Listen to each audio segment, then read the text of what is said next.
মৰাণসকলৰ নিজস্ব ভাষা আছে নেকি? যেনেকে এতিয়া আমি আহোমসকলৰ তাইৰ ভাষা আছে, তাইৰ লিপি আছে।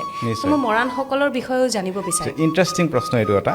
যেতিয়া চুকাফা আহিছিল তেওঁ নিশ্চয় টাই ভাষা লৈ আহিছিল। এই হোমাৰ খণ্ডত কি চলি আছিল তেওঁ নাজানে, আৰু মৰাণ ৰজা বড়োচাও নাজানে চুকাফাই কি ভাষা লৈ আছিল। সম্পূৰ্ণ দুটা ভাষা আহি সংযোগ স্থাপন হৈছে ইয়াত।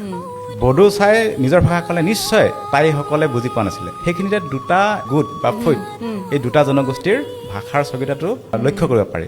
কিন্তু কমিউনিকেশ্যনটো এটা হ'ব লাগিব, যোগাযোগটো এটা হ'ব লাগিব। কি ভাষাৰে হ'ব লাগিব? ডক্টৰ বীৰেন্দ্ৰ কুমাৰ গোহাঁই ছাৰে কৈছিল আহোমসকলে এই যিটো অসমীয়া ভাষা বুলি কোৱা হৈছে, অসমীয়া ভাষাটো মৰাণসকলৰ পৰাই পাইছিল বুলি কৈছে। কমিউনিকেশ্যন লেংগুৱেজ হ'ব পাৰে।